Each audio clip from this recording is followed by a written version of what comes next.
La mission défense, et tout de suite, je donne la parole à Monsieur Aymeric Salmon, rapporteur spécial pour le budget opérationnel de la défense. Vous avez la parole pour 5 minutes. Merci Madame la Présidente, Monsieur le rapporteur général, mes chers collègues. Le budget opérationnel de la défense se compose de 2 des 4 programmes de la mission défense. Le programme 178 qui regroupe les crédits de préparation, de maintien en conditions opérationnelles et d'emploi des forces, et le programme 212 qui rassemble les fonctions transverses de direction et de soutien mutualisé. Il comprend en particulier les crédits de personnel et de la condition militaire. Les crédits ouverts en projet de loi de finances pour les programmes 178 et 212 sont conformes à la trajectoire fixée par la loi de programmation. Les crédits de paiement augmentent de 3,3 milliards, soit un accroissement de 7% par rapport à l'année dernière. Dans le contexte budgétaire difficile que nous connaissons, cette hausse est inédite. Autre bonne nouvelle, le schéma d'emploi prévu en 2025 est conforme à celui fixé par la loi de programmation, ce qui n'était pas le cas l'année dernière. Ce schéma d'emploi est positif pour 700 ETP supplémentaires. Avant d'entrer davantage dans le détail des crédits, je souhaite attirer votre attention sur 3 points. Le premier point est que la trajectoire d'augmentation de la loi de programmation doit s'entendre comme un minimum. En effet, dans le cadre de mes auditions pour le rapport spécial, il est apparu très clair que malgré les efforts inédits de la loi de programmation, des tensions budgétaires peuvent persister dans l'exécution des crédits. Si ces tensions s'accroissent en 2025, nos forces armées pourraient perdre en compétences et ne pas être entièrement prêtes. Avec les députés du Rassemblement national, au moment de l'analyse d'exécution des crédits, j'y serai particulièrement vigilant. Le deuxième point que je souhaite soulever réside dans la totale attention que nous devons accorder à la bonne utilisation par les armées des crédits qui lui sont accordés. Je m'explique. Après la chute du mur de Berlin, les armées ont bénéficié des dividendes de la paix. Elles ont effectué une transition d'une armée prête à un engagement contre une grande puissance à une armée beaucoup plus réduite en volume pour se déployer sur des théâtres d'opérations extérieures. Aujourd'hui, les crédits doivent à nouveau se concentrer sur la haute intensité et les effectifs doivent augmenter dans l'hypothèse d'un engagement majeur, comme durant la guerre froide. Mon troisième point relève des travaux effectués au printemps de l'évaluation, mais malheureusement interrompus par la dissolution. Ces travaux ont porté sur le service de santé des armées. Nous devons accorder toute notre attention à sa remontée en puissance, car il a particulièrement souffert des coupes budgétaires passées. Aujourd'hui, il doit se montrer prêt à assister nos forces armées sous haute intensité et nous devons lui accorder les crédits qui y sont nécessaires. Revenons-en à l'analyse de l'évolution des crédits. Le budget de la mission s'élève à 50,5 milliards d'euros en dehors des crédits de pension. S'agissant du programme 178, les crédits de paiement s'élèvent à 14,3 milliards d'euros, soit en augmentation de 6% par rapport à l'année précédente. Cela correspond à 800 millions d'euros supplémentaires. Cet effort est satisfaisant car il permet de préparer nos armées à l'hypothèse d'engagement majeur.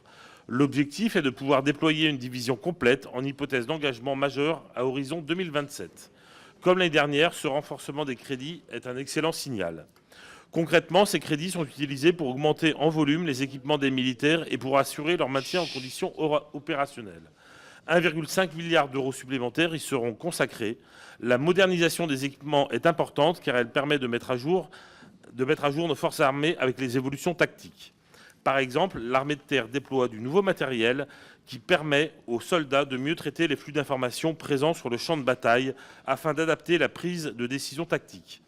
Vous pouvez observer la baisse des autorisations d'engagement à hauteur de 8% sur le programme 178.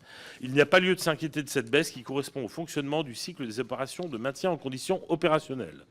Par ailleurs, à l'échelle de la mission, vous noterez que les autorisations d'engagement augmentent de 44%. Je vais maintenant vous présenter l'évolution des crédits du programme 212. Les crédits sont relativement stables, particulièrement si nous prenons en compte l'hypothèse d'inflation pour 2025 fixée à 1,5%. Les enjeux autour du programme 212 sont forts. Il est nécessaire de fidéliser les soldats afin de pouvoir compter sur une armée motivée et prête à l'emploi. Les moyens budgétaires pour ce programme ont déjà été considérablement augmentés ces dernières années avec la mise en œuvre du plan famille et de la nouvelle politique de rémunération des militaires. Pour 2025, 140 millions d'euros supplémentaires.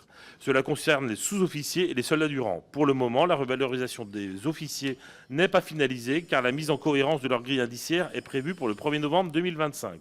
J'attire l'attention des commissaires aux finances sur l'importance de cette revalorisation afin de pouvoir fidéliser nos officiers. Les crédits du programme 212 permettront de financer 271 000 ETP au service des forces armées en 2025. L'objectif est d'atteindre 275 000 ETP à l'horizon 2030 et je compte grandement sur le ministère des Armées pour y parvenir. Enfin, je souhaite conclure sur le service de santé des armées. De nombreux efforts sont effectués depuis la loi de programmation pour rehausser ces crédits et améliorer le service rendu tant aux militaires qu'aux civils. Je salue à cet effet l'effort budgétaire de 61 millions d'euros prévu pour 2025. Le programme Ambition stratégique 2030 est crucial pour que le service de santé des armées soit en mesure d'aider nos troupes dans un conflit de haute intensité. J'attire votre attention sur la nécessité d'augmenter graduellement les besoins en traumatologie pour que le service de santé des armées remplisse pleinement son contrat opérationnel en haute intensité. Pour conclure, je demande au commissaire de voter les crédits sous la condition que les amendements que nous proposerons soient adoptés et je me permettrai de faire une explication de vote dans le cas contraire. Je vous remercie. Merci beaucoup, Monsieur Christophe Plassard, rapporteur spécial pour la préparation de l'avenir. Vous avez la parole également pour 5 minutes. Merci Madame la Présidente, Monsieur le rapporteur général, Mesdames et Messieurs les rapporteurs, mes chers collègues. Une petite introduction, cette mission devait être calée, sa présentation le samedi 2, puis le mardi 5, puis le jeudi 31, puis le lundi 4, puis le jeudi 31. Ces changements de date ont eu lieu en 24 heures, ce qui nous a laissé moins de 24 heures pour préparer la réponse aux amendements. Et petite information personnelle, mais je la partage quand même avec vous, lorsqu'on habite à 4h30 de la capitale, qu'il s'agit d'un week-end de pont et qu'en plus on habite un territoire touristique, changer 5 fois de train en 24 heures est un temps, à mon avis, perdu et plus utile à étudier les amendements qu'à se battre avec la SNCF. Ceci étant dit, rappelons le contexte général du projet de loi de finances pour 2025, placé sous le signe de la contrainte face à la dégradation du déficit de la dette. Il nous faut trouver des moyens pour redresser les finances publiques. Des contributions ciblées et temporaires ne doivent pas être tabous, mais une augmentation massive des impôts est irréaliste. Il nous faut donc aussi trouver des pistes d'économie pour arriver au juste équilibre entre efforts indispensables et engagements incontournables. Dans ce contexte, on ne peut que se féliciter du niveau des crédits de la mission défense, 50,5 milliards, plus 3,3 milliards d'euros par rapport à la loi de finances 2024. La marche fixée par la LPM 2024-2030 est donc respectée. Le volume important des crédits permettra aux armées de poursuivre leur remontée en puissance capacitaire. Merci, messieurs, de nous écouter. Messieurs. C'est quand même très difficile pour l'orateur de s'exprimer dans ces conditions. C'est juste pas difficile, c'est juste un manque de respect. On parle de 50 milliards. C'est difficile. Bah non, mais c'est insupportable. Non, allez-y, continuez, monsieur le rapporteur. Les volumes importants des crédits permettra donc aux armées de poursuivre leur remontée en puissance capacitaire. Sur le programme 146, qui correspond à l'équipement des forces, 51 milliards d'euros en autorisations d'engagement et 18,7 milliards d'euros en crédits de paiement. La moitié des autorisations d'engagement concerne le renouvellement des capacités de dissuasion, avec 11,5 milliards pour les sous-marins nucléaires lanceurs d'engins 3e génération, SNE 3G, 7,5 milliards d'euros pour le missile mer-sol M51, qu'ils embarqueront, et 3,1 milliards pour le lancement en réalisation du missile ASN 4G qui succédera au missile air-sol AMSM-PA. Par ailleurs, 10 milliards d'euros sont prévus pour le porte-avions de nouvelle génération, le PANG, et plus de 12 milliards d'euros pour la poursuite des programmes à effet majeur, comme une frégate de défense et d'intervention, FDI, le renouvellement des camions-citernes de l'armée de terre, des infrastructures Rafale ou encore divers lots de missiles. Il faut mesurer la portée de ces investissements qui nous engagent pour les décennies à venir. La défense, c'est le temps long. Nous réfléchissons et nous engageons donc aujourd'hui à un horizon 2040, 2050, 2060, 2070, bien au-delà de la LPM. C'est pourquoi la programmation ne peut pas être rabotée et les projets décalés ou diminués. Les crédits de paiement augmentent eux aussi de 13% pour accompagner la montée en puissance des programmes à effet majeur et les livraisons de matériel et de munitions, notamment 14 Rafales, 12 Mirage 2000D rénovés, une frégate de défense et d'intervention, FDI, un bâtiment ravitailleur de force, 21 chars Leclerc rénovés, 308 véhicules blindés du programme Scorpion, Serval, Jaguar, Griffon, des lots de missiles, Aster, VL Mica, Exocet, Scalp, MMP.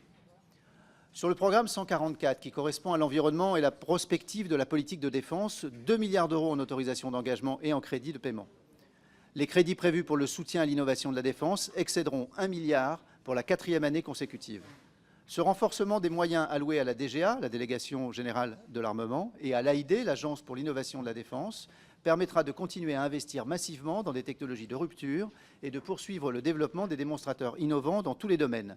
Le spatial, l'hypervélocité, les armes à énergie dirigée, le quantique, l'intelligence artificielle, etc.